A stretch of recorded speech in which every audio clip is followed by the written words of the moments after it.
எங்களுக்கு NCC B certificate exam வந்து last Sunday and Saturday தான் டேட் சொல்லியிருந்தாங்க. அதுக்கு ஏகப்பட்ட ப்ராக்டிஸ்லாம் வேற பண்ணி காலில் கொப்பளெல்லாம் போட்டு பயங்கரமாக ரெடி ஆகிட்டு இருந்தோம். சனிக்கிழமை அன்னைக்கு காலையிலே 5 மணிக்கெல்லாம் சிதம்பரத்துக்கு பஸ் ஏறியாச்சு. என் ஃப்ரெண்ட்ஸ் எல்லாம் செமஸ்டருக்கு கூட இவ்வளோ ஆர்வமாக படிச்சு நான் பார்த்ததே கிடையாது. ஆனால் அன்னைக்கு என்சிசி எக்ஸாமுக்கு பஸ்ல அப்படியே விழுந்து விழுந்து படிச்சுட்டு வந்ததை பார்க்க எனக்கே காமெடியாக தான் இருந்துச்சு. அங்கே போயிட்டு பஸ் ஸ்டாப்ல ஒரு ஹோட்டலில் சாப்பிட்டுட்டு கிளம்பி நாங்கள் யூனிட் போகிறதுக்குள்ளே ரொம்ப லேட் ஆயிடுச்சு.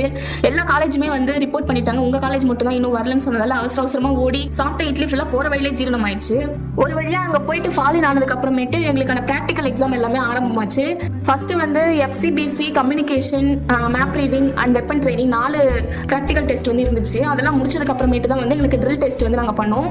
ஆக்சுவலாக நாங்கள் ட்ரில் டெஸ்ட் பண்ணும்போது ரொம்ப லேட் ஆயிடுச்சுங்கிறதுனால எங்களை வந்து அந்த அளவுக்கு எதுவும் பண்ண சொல்லலை. நார்மலாக கொஞ்சம் ட்ரில் மட்டும் தான் பண்ணோம், ஃபுல்லாகவே பண்ண விடலை எங்களை. அது முடிச்சதுக்கு அப்புறமேட்டு நாங்கள் வந்து கிளம்பிட்டோம் ஹாஸ்டலுக்கு. அங்கே வேற நிறைய நார்த் இந்தியன்ஸ்லாம் வந்து ஃபுட்பால் காம்படிஷனுக்காக வந்திருந்ததுனால அங்கே அவங்களோட ரூமுக்கு சண்டை போட்டு ஒரு பெரிய கலவரமே ஆகிப்போச்சு.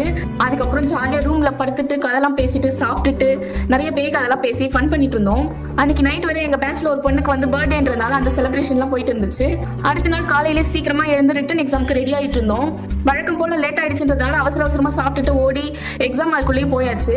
கொஸ்டின் பேப்பர் ரொம்பவே ஈஸியாக தான் இருந்துச்சு. எக்ஸாமும் நல்லபடியாக முடிச்சுட்டு கிளம்பியாச்சு. திரும்பி ஹாஸ்டல் வந்து எல்லாத்தையும் பேக் பண்ணிட்டு கிளம்பியாச்சு. யூனிட்லேருந்து பஸ் ஸ்டாண்ட் வரைக்கும் நடந்தே போயிட்டு சாப்பிட்டுட்டு திருப்பி ரயில்வே ஸ்டேஷன் வந்து ட்ரெயின் ஏறி ட்ரெயினில் சீட் கிடைக்கவே இல்லை.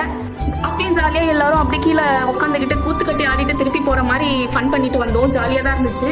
அண்ட் ஒரு வழியாக சக்ஸஸ்ஃபுல்லாக பி எக்ஸாமை முடிச்சாச்சு. அதுக்கப்புறம் வீட்டுக்கு வந்து அம்மா கையால் செஞ்ச மட்டன் பிரியாணியை சாப்பிட்டதுக்கப்புறம் தான் 2 நாள் ஹோட்டலில் சாப்பிட்டு செத்து போயிருந்தேன். நாக்கு உயிரே வந்துச்சு.